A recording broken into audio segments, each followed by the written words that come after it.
ولا تجعلوا مع الله إلها آخر إني لكم منه نذير مبين كذلك ما أتى الذين من قبلهم من رسول إلا قالوا ساحر أو مجنون أتواصوا به بل هم قوم طاغون فتول عنهم فما أنت بملوم وذكر فإن الذكرى تنفع المؤمنين. أعوذ بالله من الشيطان الرجيم. بسم الله الرحمن الرحيم. الحمد لله الذي جعل البيت مثابة للناس وأمنا واتخذوا من مقام إبراهيم مصلى وعهدنا إلى إبراهيم وإسماعيل أن طهرا بيتي للطائفين والعاكفين وركع السجود. الصلاة والسلام على رسولنا الكريم نبينا محمد القائل خذوا عني مناسككم وعلى آله وصحبه ومن والله أما بعد. السلام عليكم ورحمة الله وبركاته. مدقنا مو de dai hogbe boeblo bodeyi ewada temedele deme bona ye sisi bona ye jehadele boegbovona temede pole bise uweze okwedao de minode mimoene de tojo tome do niyi noten dagbede nagbetole bise podo fe tomewe esonyi bo temede yin anabi Ibrahim togbo anabi leton beno ilodo maqama Ibrahim sepeten dekoten taun dopo bo ma ododo apagbe na anabi Ibrahim bo vieton jiji anabi Ismail podo azon titan denze na mi bo mina wade aye oji antahira baiti lil-taifin kweche yo mina me na no alele doile po me nano no finele po me nano feido po me nano lita ido asema ode finele bonde pepe madonna no teneme bona ehun sisende apagbe nejiwe makato do yin otomime boy ma monde vo de finebo ye dono lita aina dona ma oto de suponi mo anabi Muhammad sallallahu alayhi wa sallam mweza gunle sinu konto podo anabi leton de do de ko gbe ton medo mi yi ali ode mi nano gbon dono sema ogon de gan iche de mblogbon uwe mi nino blogbon fifa ma oton de supo ma do podo dagbe ton de supo bo ma ganvo ni mo popo ton gbe nlepo sahaba eton lepo enegodo me ido yeule yewa me ze afodo anabi tome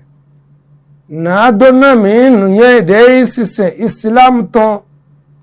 ba yeule yezi deji de tabi'ina ba wi wai kaka wai je me ido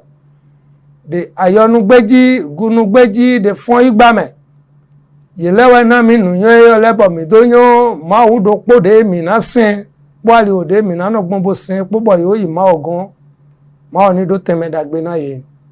me ka so po gbede din bo mi mole ma oni jale bo ze chichi etan bo chi oye na ni sisesin azon ni mi na dule etan de gbe me fi po lopo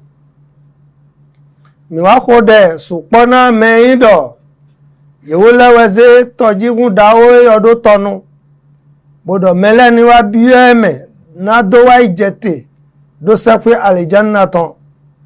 wayi baba mi ton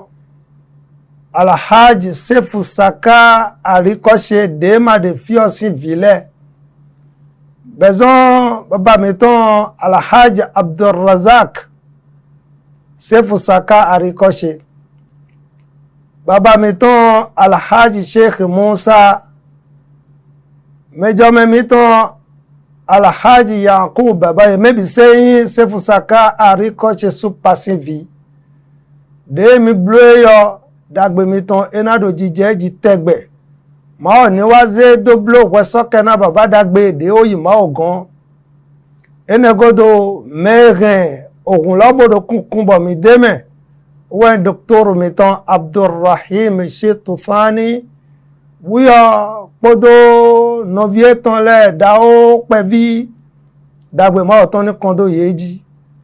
mo eme si agbasa e lo sule tonzon bo eyin tona mebi se baba mi ton sheikh shitufani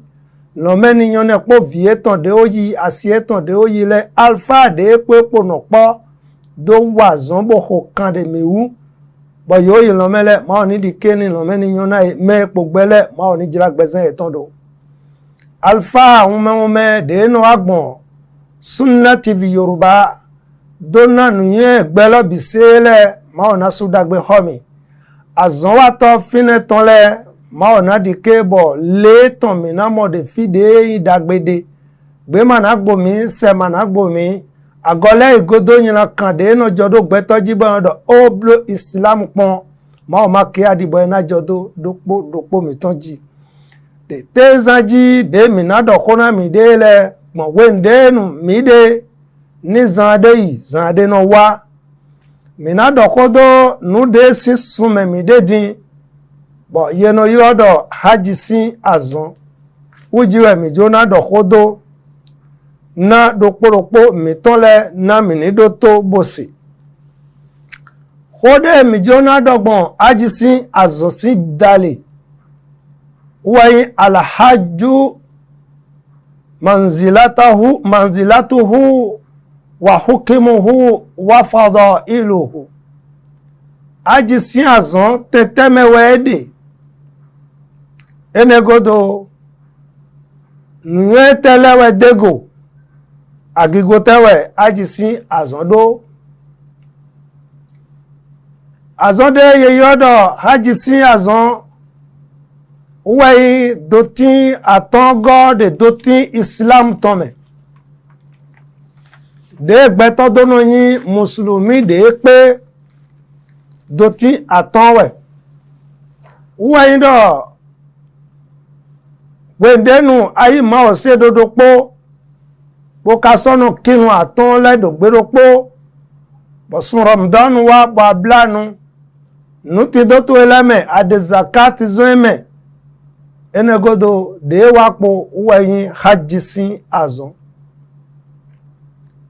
hajji sin azon nuye tole yeze menami do aweji wede hajjil akbar wal umra tita uwe aji dao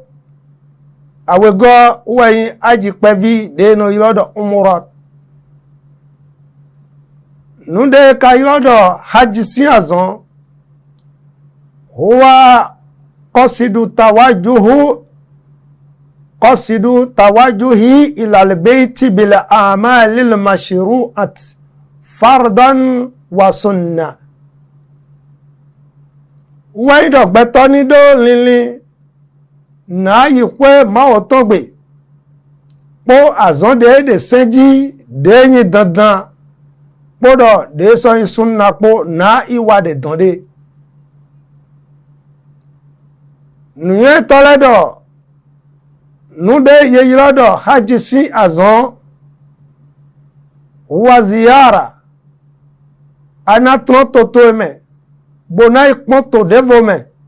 na yi tede me bo to lo me egbonvo te lo me egbonvo wal makanul makhsusin yemoso yi Londres boyna do eblo hajj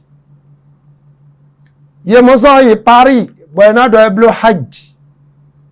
yemoso yi Pakistan boyna do eblo hajj yemoso yi Chine abi Amérique abi Tomomole abi Égypte abi Kuwait abi Qatar boyna do mene e wa haji sin azon do nu de yodo haji sin azon yeze pata makanun mahsus temedewe boanayi boede dovo nateleme huwa al-Ka'batu wa Arafa huwa itin awenele titan Kaaba awego yi Arafa bi amali makhsusatin bo azonde anawa de Kaaba lo eyin azonde bo emoso wa de fidevo afi Kaaba Arafa lo alo eji anano de fine ye mono aloloji de fidevo bono yi meyi aji sin azon wato afi Arafa e makai wele bisenu wa zamanul makhsus wenude boede dovo wenden weno wa aji sin azon janwe anayi boy wa aji sin azon boy nayi de mao 05 boy dotin atongolo sun etome ebezo Shawwal enegodo Zulqa'ada de memede bo azanwo de tin de Zulhijja mepo tan enele wenenule wenwedenu yeno wa aji sin azon de yin aji tajilo al umrat de yin umra aji pevilo wede no blode wede pepe no de pe todo won bodo jilobo na yi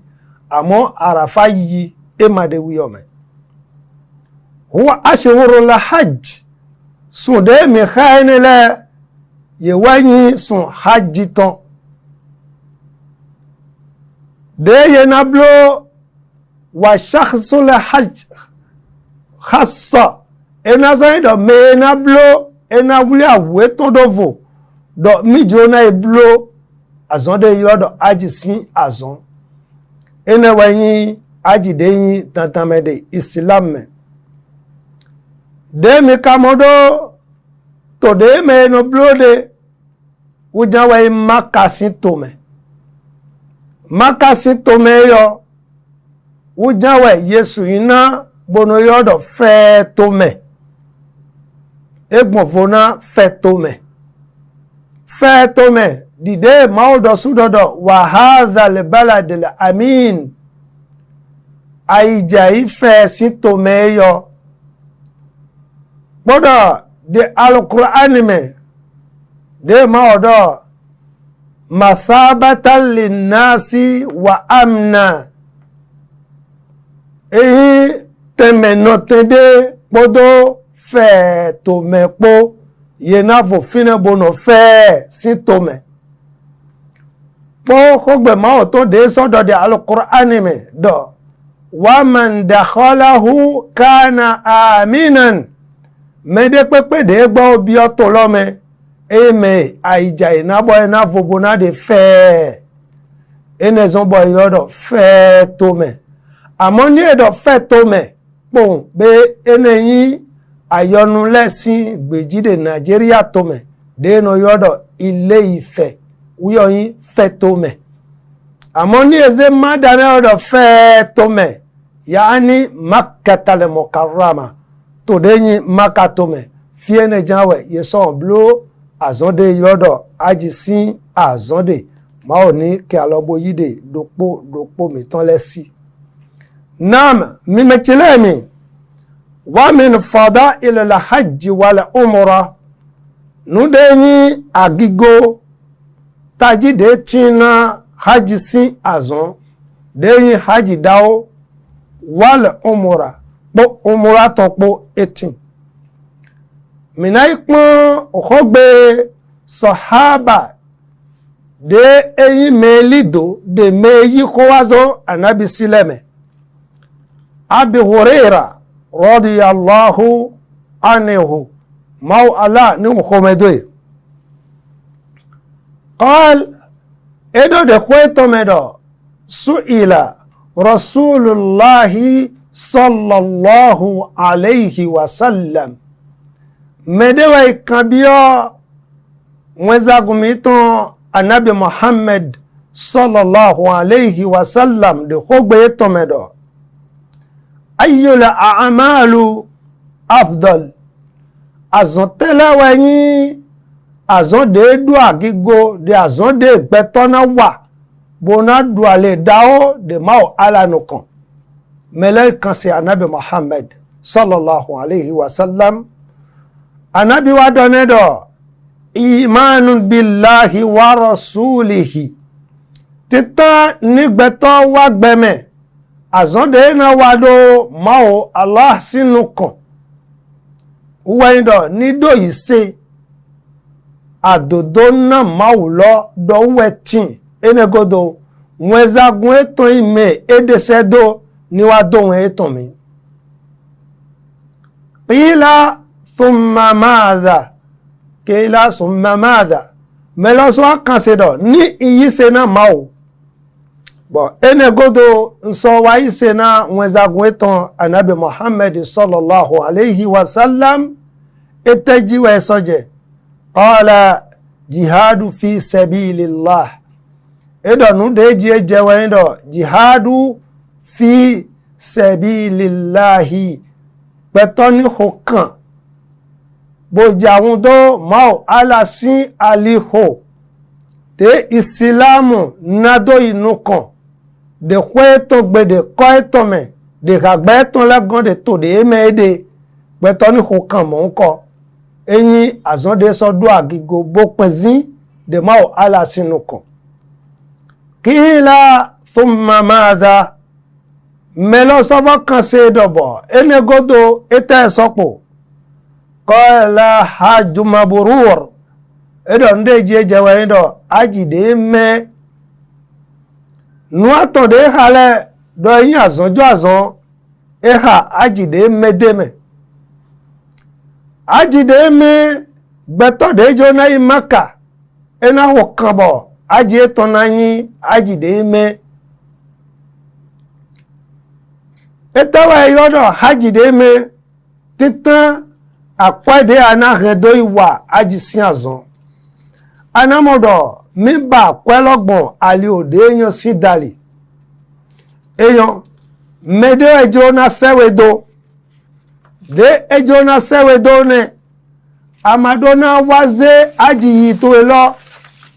do wa nu yina kana ajide mene ajide meme ania towe lini towe de ajo na yi makalona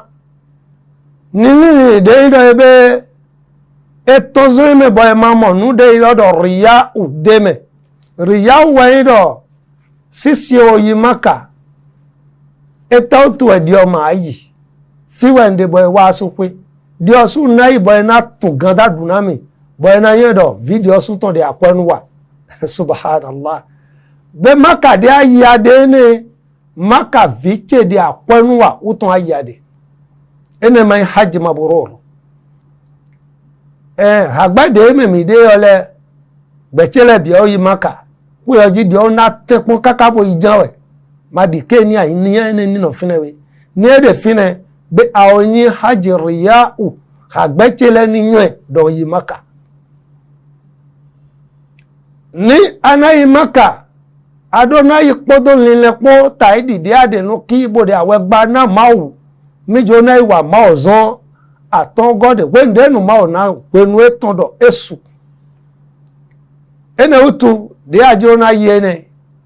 na domo agigo de tina haji yiyi anatepon bo yiyi to elome ani auto onyo yejo na sewe dowe abi yesu aba kwabo jeyi nudele timbo anadede eso ino ho haya mende ama dodo mi ma no ho haya mebo imaka nude kiade e dotin lopo ho haya mejan adebo nu ki awede gbade e dotin lopo ho haya mejan adebo de nu bla mojawe haji idosu dopo eyin e ma ndo be lewe naso we chobo imaka me dodo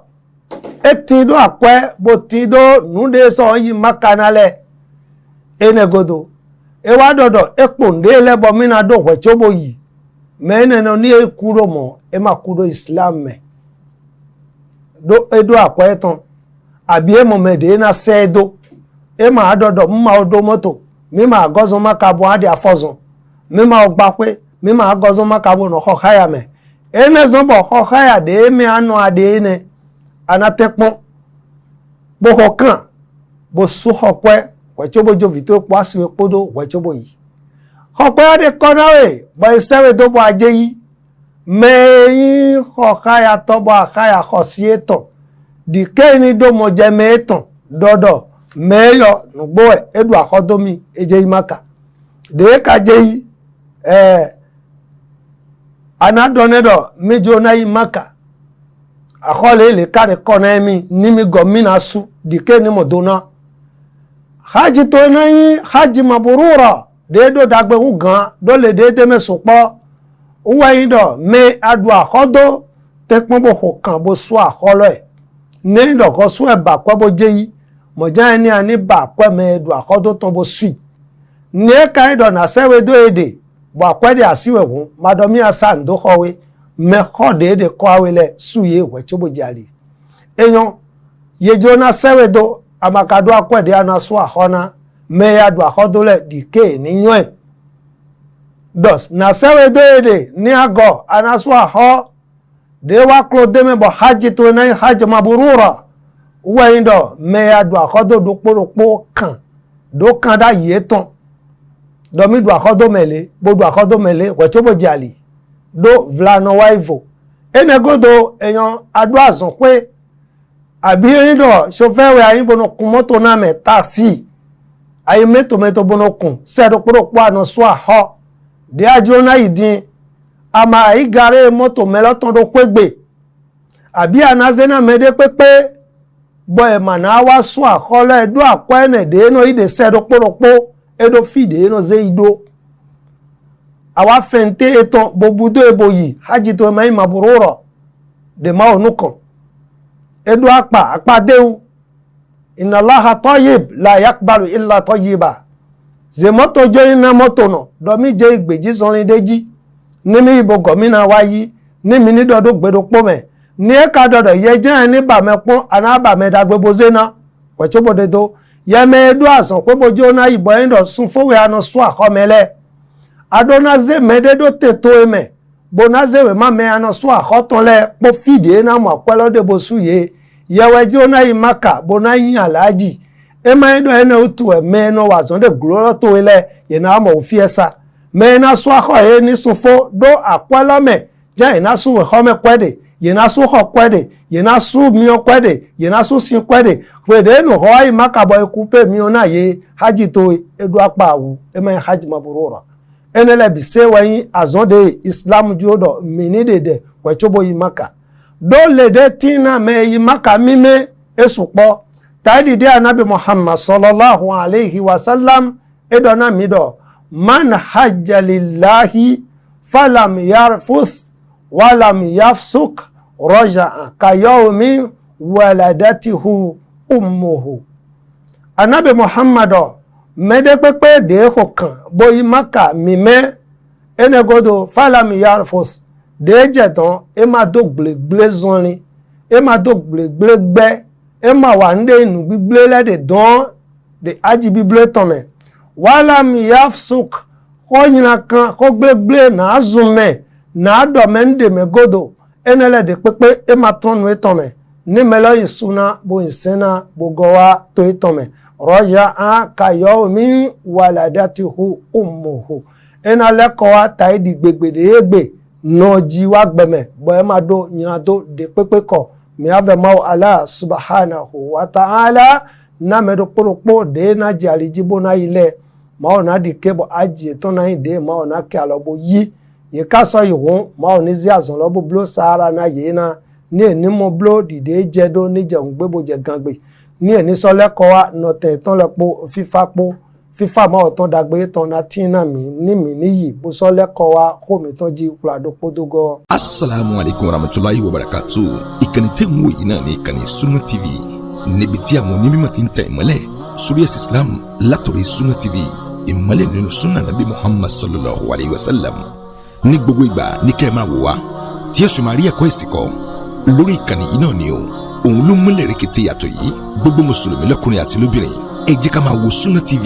ẹ jẹ́ àwọn ọmọ wa náà máa wo Sunna TV kí wọ́n lè bá ní ìmọ̀ tó péye nípa sunna. Ìkànnì tó ń tàn mọ́lẹ̀ sínú ẹ̀sìn ni Sunna TV Yorùbá ẹ máa wò wá ní gbogbo ìgbà kẹ́sì máa kó ẹ̀kọ́ tó péye nípa sunna. Nam bismillahi walhamdulillahi wassalatu wassalamu ala nabiyyina Muhammadi wa ala alihi wa sahabihi ajma'in. Misale kowa kuladupodogo na azodeyi azotaji na hajisin azon tedeme ede maudo suwa odona anabi Muhammad sallallahu alaihi wasallam di al-Qur'an medo walillahi ala nasi hijjul bait man istata'a ilayhi sabila wa man kafara fa inna allaha ghaniyun 'anil 'alamin. Maudona anabi dodona sahabale bodona al-umma ledo mao wewo zedo dandan na mi gbeto ledo hijjul bait nino yi haji bono iwa aji si azon de makasitome man istata'a ilayhi sabila meyido edo won tanbo mao na peko na do yi abi eyido mao yi de tanbo ye na sedo bo ali o so vo bo awon amade ali ojia ne jedo ni ibe dandan mesin nuwe wa man kafara me do akwe bodo mi ma ze kwa mi ton boda ye won na ba be million atoda bodo yin wona ni me wa ajo na lede mi na mo de me de ko be ma yin pe re bo mi na ibe bo idan bo dona me de na de makato me ma je ya ma odo wa man kafara me gba ko bodo bodo ma je yi fa inna allaha ghaniyun 'anil 'alamin. Ma o gan lebi se bo ma do gun don de pepe ton de mi gbeto lesi hadisi anabi ton zon abi hurairah si e wa do na mi do khatabana rasulullah sallallahu alayhi wa sallam weza gumao ala ton muhammad sallallahu alayhi wa sallam e do khona mi bodo ya ayuhan nasu mi gbeto le mi qad faradallahu alaykum la hajja fahuju ma oze makasin azon do dandan menu de na mi tepon boy maka boy wa makasin azon meno kwa kan si anabi do a kullu amin ya rasulullah o kweta we mi nano yiya fasakata anabi nabe nyalovo kan si awe godo kweta we mi nano iwa haji sin azon anabi nabe nyaloso kan si atongo ete anabi do la qultu na'am la wajabat wala mastata'tum nindo mowe ena lewuru dandan mesinu bo me maka na adohu na no yi ena utu anabi Muhammad sallallahu alayhi wa sallam eze makasi azolo dopo de gbezame tome ni eni wulibona boyi nam anabi Muhammad sallallahu alayhi wa sallam edokra mina agigode tina aji sin azon de khoitome edona mi do al umratu ila al umra kafaratu lima baynahuma nígbẹ́tọ́bló umura bó sọ lẹ́kọ̀ọ́ bó sọ fọ́ iblo umura débo de pé débo mẹ́ núdé yìí àgọ́jíjẹ déédé tán lọ́lẹ́mẹ̀ ìjẹ̀wé lọ́nù máa ò ná sunsun sẹ́nẹ̀ wal hajjul mabrura méyì hajj dé mẹ́ ebẹ́zọ̀n ìdágbé bózọ̀n ìdágbé jíbò yìí ejẹ̀dán bó sọ wà ń dágbé wẹ̀tíọ́bò gọ̀ laysa lahu jazaa illa aljanna àkọ́súsú dé máa tí ìbọ̀ iná súnmẹ̀ mọ̀ ń kọ́ hùgàdọ̀ ní ìsẹ́pẹ́ aljanna mọ́ ọ̀nà zébó blo sára na dókòdókò mìtán lẹ́nà. Anabi Ibrahim alayhi salatu wassalam wendenu egba òpé dé yọ́dọ̀ Kaaba dé gba zon Ibn Kathir ewa zemena mido nada ya Ibrahim ma sewen dobo ye yiro Anabi Ibrahim do ye Anabi Ibrahim nada fi nasi da'iyan ya Ibrahim ila al-hajj ila al-bayti ero ya Ibrahim ana yiro gbetole bona dodo ye ni wablo hajj de Kaaba siteme de wende no gba Kaaba godo alazi amarnaka bibinaihi de mi dodo ani gbayo yiro meleni wablo hajj fine fadhakara ewa dodo ya rabbi okrunoche wa kayfa ubaligu nasa wa sauti la yasil ilayhim na we na da palogbon bo na ìwé ṣíṣe bo ìwé ikọ̀ bo gbetole bi se na se do yiro yedo ni wa Kaaba Allahu akbar na we na pe ogbodo mo faqila malaika de ma o se do nada wa alaina albalag ma o do gbe yiro ye mi ma we na dikebo won lo na je go itan anabi Ibrahim ewa ichite do tendeme ye yiro teme supo mede le do hajar aswadu ko mede le do safa marwa si sojiwe mede le do abi kubaisi uwe no tedo buwado ya ayuhan nas yiro mi gbetole inna rabbakum qad tahaza baytan fahajjuhu ma o ze pede do tenami do makatome dominino wa fine bono asen do wa haji sin azon eneme ye wa dodo ebe wendenu ede akwa do so da ole bi se weido tawadda at hatta balaga saut arja ila ard kaka wa khogbe ne de do egba igbale bi se jibo kan ile bi se se nde ma o dale bi se wesi min hajari wa madari wa shajari àti pọ́kàpọ́ sólẹ́bì sẹ́wẹ̀sẹ̀ gbèdé tọgbómi tán lè ìsẹ́mẹ̀ Ibrahim dọ́yọ ẹnẹ́gọ́dọ̀ wa man kataballahu lahu an yahuj ila yawm al-qiyamah mẹ́nàdé mákàí kákàí jà al-qiyamah sí àzàgbélẹ̀ bì mẹ́ẹ̀má ọ̀kadọ̀ ẹ̀rá ilẹ̀ yéde tẹ̀dé mẹ́ẹ̀dẹ́dẹ̀ wẹ́lọ́nù yẹ̀mẹ́ bì sẹ́wẹ̀sẹ̀ bẹ̀ẹ̀kadọ̀ labẹ́ika aláhùnmá labẹ́ika déèsè ìdọ́ nsíọ́wì máa ń wá síọ́wì mẹ̀dẹ́ gbá ọ̀dọ́ mọ̀dé gbélọ́gbélẹ́ bìsẹ́ jáwé náà yín hajj yìí tọ́ mẹ̀dẹ́ máa ọ̀kadọ̀ ẹ̀ náà yìí dé kóyọ̀ mẹ́lẹ́ máa ní jalè bó ṣíọ́ yìí bó ṣíọ́ yìí gan. naam yẹ̀wá zẹ́mẹ́nà mi náà kó zẹ́mẹ́nà máka idó ìsìn máa wù edagba gan asọ̀lẹ́bì ṣe de tó tẹ́mẹ̀tẹ́mẹ̀ de tí de àìgbájílẹ̀mẹ̀. dìde mi dọ́dọ̀ inna awwala bayti wudi alinasi lalladhi bi Bakkata mubaraka kweteta de ma o zeda yi de aigbajido ye nanu isen ma o de fine owo ikwe de mi le mi mo ene boy Kaaba wa Nabi Ibrahim alayhi salam po vieton Ismail po gba owo ikwe tita fide no se ma o de Anabi wa dokra mi do de ye gba ogodo kweton kan de godo owo wa gba Beitul Maqdis de tin de Jerusalem bo kwe atogo de sodo agigo owo anabido wa masjidi hadha maslasi miton de Madina to me yopo e wa zemena mi do temede no sema o de ba do agigo gande ai kon gbeme owo masjid al harami de makare Kaaba de mi de pin point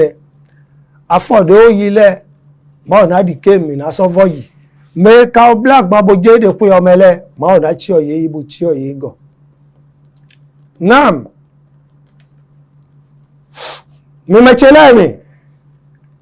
Anabi Muhammad sallallahu alayhi wa sallam e wa zemena mi nde ezemena mi edo la tushaddu rihalu illa ila salasati masajid do nwule wu na itode me do isemawu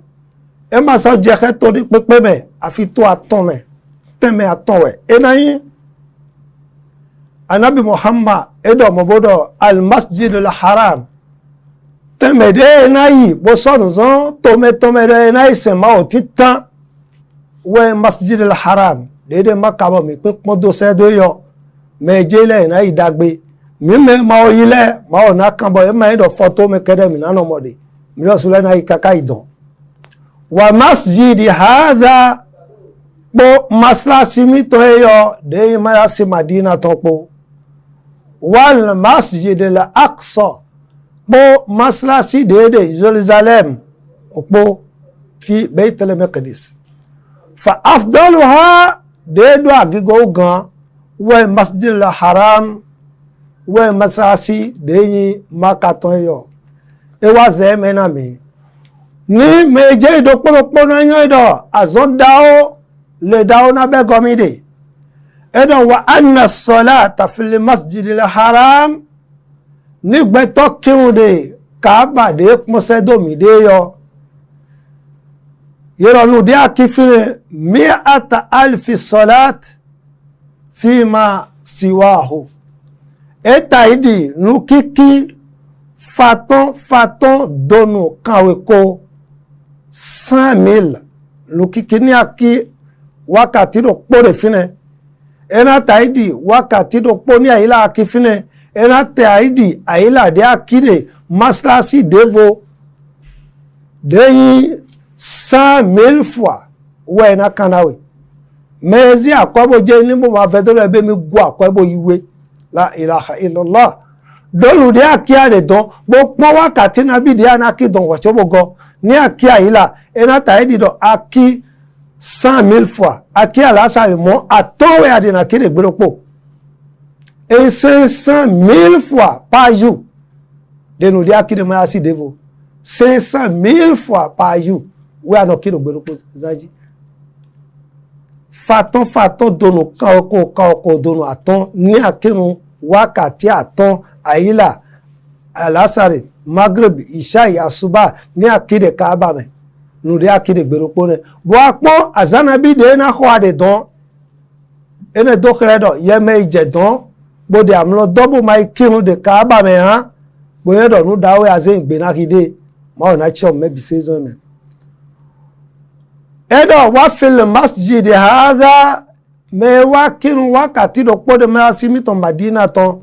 khairu min 1,000 salati fi ma siwahu dagbe to ehu ganu kiki donu faton 1000 fois de akide ma asi devo de ma asi anabi to sallallahu alayhi wa sallam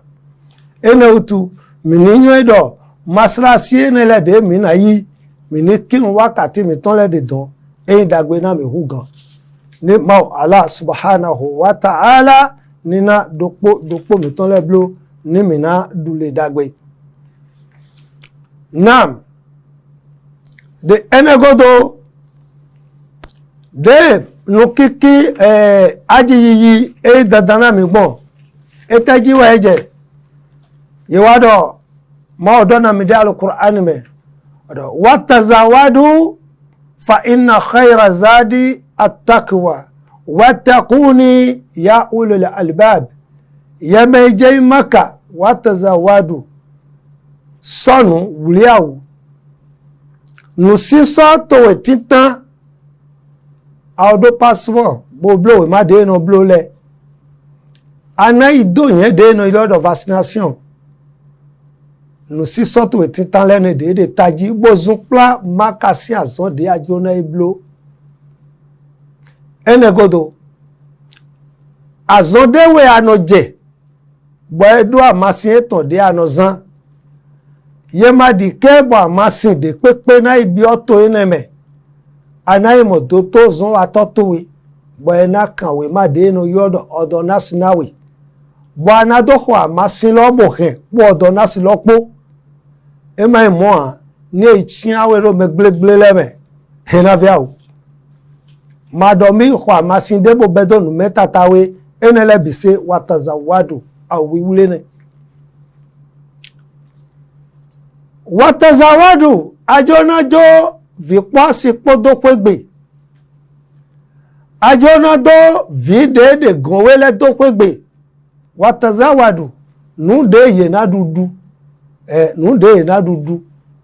bana idogo hokwede na su bana idogo mi okwede na su si kwede na su enele bise we anadede to dai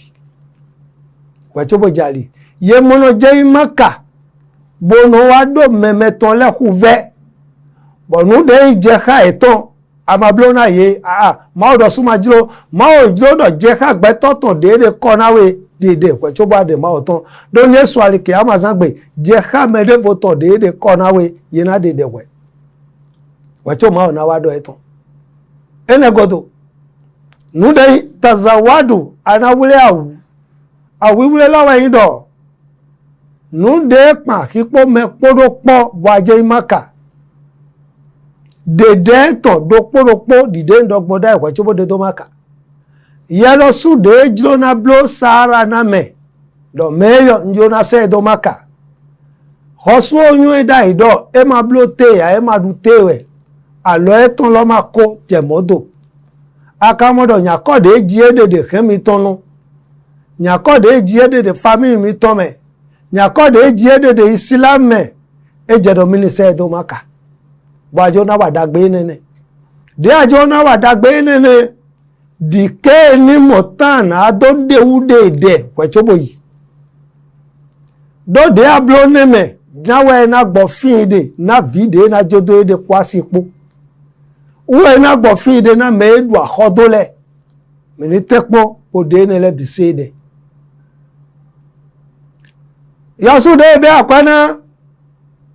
awa toju akwa do mi jedon mi adogan adu ni mi jedon la ilaha illallah mina khalu kimba dao wa kho gbakunjo gbakunle ene otu amazen dudu kweda inasi medu ahodo afente eton boyi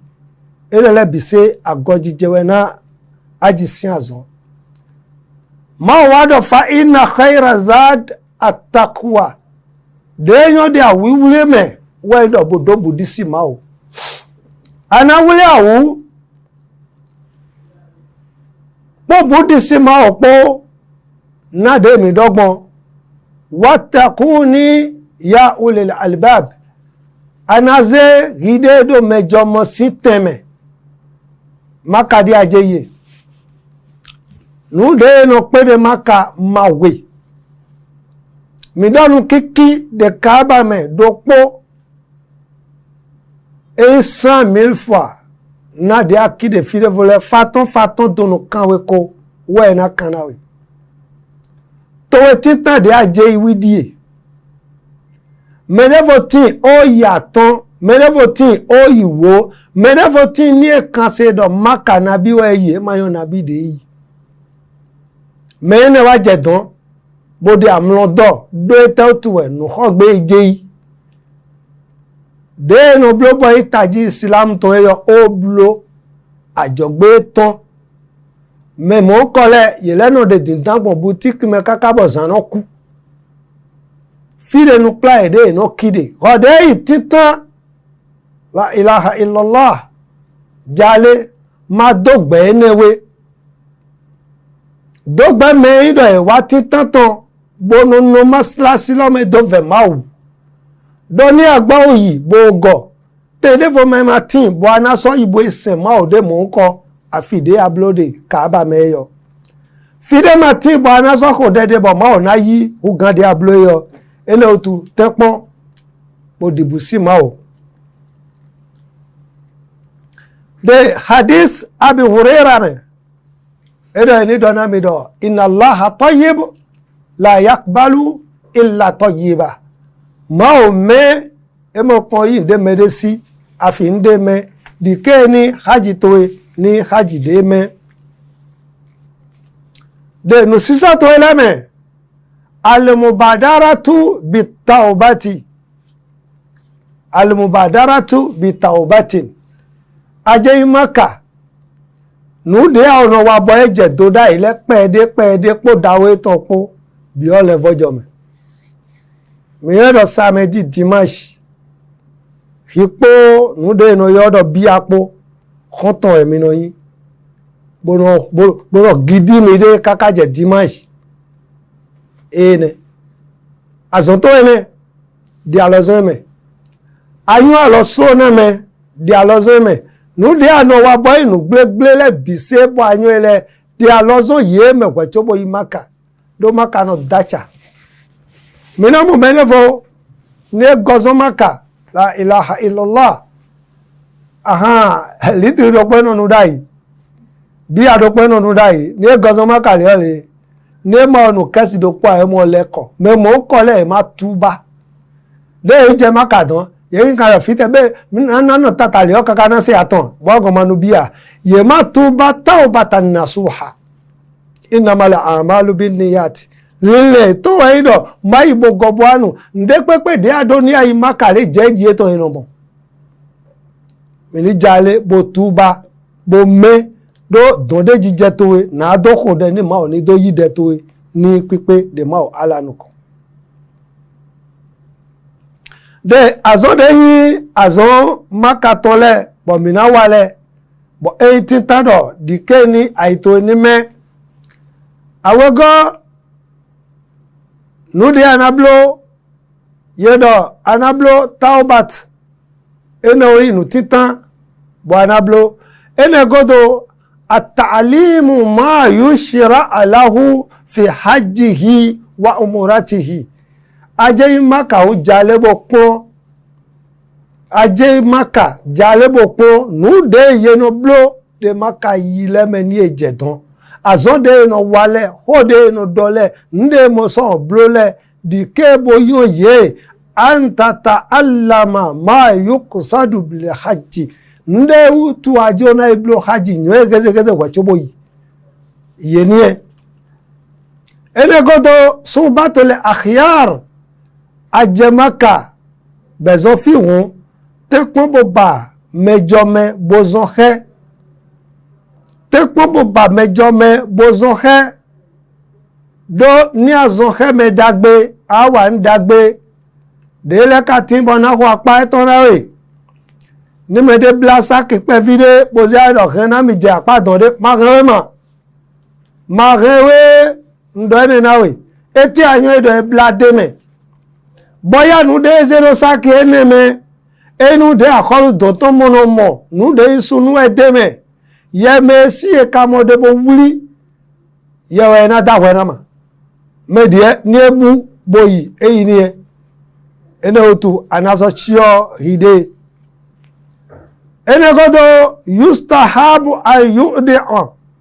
an yu'di'a eje khado ye me je maka ani biogbe ahalahu meto ele ye muno fente bono yi maka wajiranahu me po iporo soji dona ye wa asidiqaahu khoto to ele yenise wa ahababahu wọ̀nyí náà wẹ̀ tọ́lẹ̀ tọ́pẹ́ náà pé yẹnìsẹ̀ ẹnẹ wàyíwádìí ń hu bímá warada fi sunna anáwá bí ọgbẹ̀yẹ mìíràn yìí sẹ̀ máa ò bó wá mẹ́dẹ́fọ́lẹ́nu dọ̀dọ̀ ẹ̀ẹ́dì ajẹ́ inú kígbé mẹ́nu àdọ́nà ẹ̀yọ̀gbọ̀nfò tẹ́pọ́n bò dọ́nà yìí dó tẹ́ òtù ẹ̀ tòdé mẹ́ ajẹ́ yìí yẹ́dọ̀ mẹ́yìdọ̀ ẹ̀ sọ̀nù bójẹ́ hajj awele umra wafdulahi yejona ibajono maowe meka bajono mao etinde dona mao tome doni ebionde mao na blone ene utu we ni aje hun bi ogbe me po ipodo pole ni ma ndo fonja mi fon gbero pobo bawe powe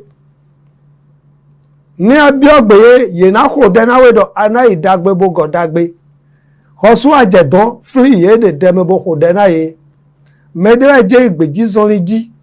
bodo na nabi Muhammad sallallahu alaihi wasallam anabi do ni ajedon fli bo ko de na mi ene de ki na nozomi ton enu dagbe dopo de nde mi na bloleme mi wa fe ma Allah subhanahu wa ta'ala ajide mi na yi enayi ajide ma o ke alobo yi bo mi na mo le dagbe deme anabi Muhammad sallallahu alaihi wasallam edo hajjil mabrur ajide nyo le salahu jaza ila aljanna e ma do akhosu de pepe bo na su iwu gado aljanna we yera me hajji ma ke adibo mi na don me don se pe we yi awego me ido e wa pe ena wa pe po weso ke po dokun du ma vo po mi fe ma Allah subhanahu wa ta'ala de yin sisi oto ji pe po dopo ton po nde demelepo dopo de bi ogbedo mi na maka de pe oji ma di kebo ena glo yi ni eso sonu bona ihun ye ni jedon po dagbe po azon lole bi se nígbà una ye ni ma buwe ni ma jason we agban etan ni ma buwe ye ni so leko apepo di dagbe po bo amo mi mede ma oyile ma ona di kebo mi na tinde me na ime de le pe me fifa ma oton to na eton ni kon to meji subhanaka allahumma wa bihamdik ashhadu an la ilaha illa ant astaghfiruka wa atubu ilaik subhana rabbika rabbil izzati amma yasifun wassalamu ala al mursalin walhamdulillahi rabbil alamin wassalamu alaikum wa rahmatullahi wa barakatuh. Allahu akbar, Allahu akbar, Allahu akbar, la